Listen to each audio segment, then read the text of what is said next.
समृद्धी महामार्गाच्या शेवटच्या टप्प्याचं लोकार्पण संपन्न झालं। आता संपूर्ण समृद्धी महामार्ग महाराष्ट्राच्या सेवेत दाखल झालाय। मात्र या सोहळ्यात कार चालवण्याची दृश्य मात्र महाराष्ट्राच्या लक्षात राहतील, कारण कधी शिंदेंनी स्टीअरिंग हाती घेतलं तर कधी फडणवीसांनी कार चालवली। आणि महत्त्वाचं म्हणजे फडणवीस, शिंदे आणि अजित पवार या तिघांनीही एकाच कारनं प्रवास केला। त्यामुळे या दृश्यांची चर्चा महाराष्ट्रभर रंगली। पाहूयात त्या संदर्भातला हा रिपोर्ट।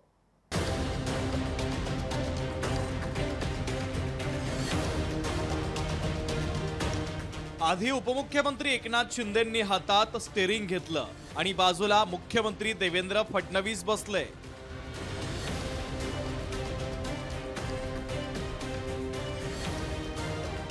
नंतर मुख्यमंत्री देवेंद्र फडणवीस स्टीअरिंगवर बसले आणि त्यावेळी शेजारच्या सीटवर एकनाथ शिंदे बसले।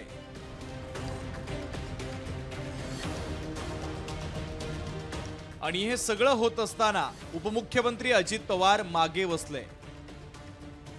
समृद्धी महामार्गाच्या शेवटच्या टप्प्याच्या लोकार्पण सोहळ्यावेळची ही दृश्य जास्त चर्चेत आहे। एक मुख्यमंत्री आणि दोन उपमुख्यमंत्र्यांची एकाच कारमधून केलेला हा प्रवास आता चर्चेचा विषय ठरलेला आहे। समृद्धी महामार्गाचं लोकार्पण झाल्यावर उपमुख्यमंत्री एकनाथ शिंदे यांनी कारच्या दिशेने जाऊन स्टीअरिंग हाती घेतली। मुख्यमंत्री देवेंद्र फडणवीस आणि उपमुख्यमंत्री अजित पवार यांच्या गाडीचं सारथ्य शिंदेंनी केलं। महायुती सरकारमध्ये सरकारचं स्टीअरिंग हे मुख्यमंत्री देवेंद्र फडणवीस यांच्या हातात आहे, तर समृद्धीच्या शेवटच्या टप्प्याच्या लोकार्पण सोहळ्यावेळी कारचं पहिलं स्टीअरिंग शिंदेंच्या हाती होतं। मात्र काही अंतर कापल्यावर स्टीअरिंग फडणवीसांच्या हाती आलं आणि कारही बदलली। त्यामुळे कारमध्ये नेते जरी असले तरी त्या नेत्यांच्या खुर्च्या मात्र बदलल्या होत्या। जाताना आमच्या ऑडी गाडीचं सारथ्य हे एकनाथराव शिंदेंनी केलेलं होतं। बाजूला देवेंद्रजी बसले होते, माग मी बघत होतो बरोबर चाललंय का नाही ते। येताना ज्यांना मुख्यमंत्री पदाचा पहिला अनुभव आहे, आता दुसऱ्यांदा झालेत, ते गाडीवर बसले।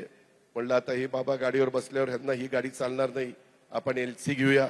एलसी नेमकी आमच्या निरंजन डावखरीची होतीच। त्याच्यात हे महाराज बसले गाडीवर की गाडी 100चा स्पीड घेतला की नंतर पार 120च घेतला। मी अनिल गायकवाडांना म्हणलं 100चा आहे का 120चा?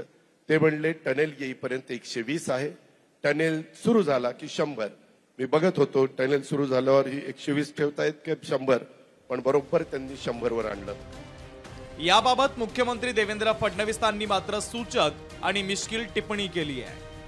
आम्हाला एकमेकाच्या गाडीत बसायची सवय आहे, ड्रायव्हिंगची सवय आहे आणि आमची गाडी अगदी छान चाललेली आहे। आम्ही तिघही 3 शिफ्ट मध्ये चालवतो। महायुती सरकारमध्ये सध्या नाराजी असल्याची चर्चा आहे। अजित पवारांवर निधीच्या मुद्द्यावरून शिंदेंच्या शिवसेनेच्या नेत्यांमध्ये रुसवे फुगवे असल्याचंही बोललं जात आहे। याबाबत सरकारच्या कामकाजात नाराजीचे स्पीडब्रेकर असल्याची कुजबूज रंगलेली आहे। मात्र समृद्धी महामार्गाच्या लोकार्पण सोहळ्यात या तिघांमध्येही खेळीमेळीचं वातावरण दिसलं। कधी उपमुख्यमंत्री शिंदेंनी कार चालवली तर कधी मुख्यमंत्री फडणवीसांनी कार चालवली। मधल्या काळात कार बदलली आणि स्टीअरिंगवरचे हातही। मात्र हे तिघेही नेते एकाच कारनं प्रवास करत असल्याची दृश्य लक्षवेधी ठरली, एवढं मात्र नक्की। स्वप्नील जाधव, लोकशाही मराठी, इगतपुरी।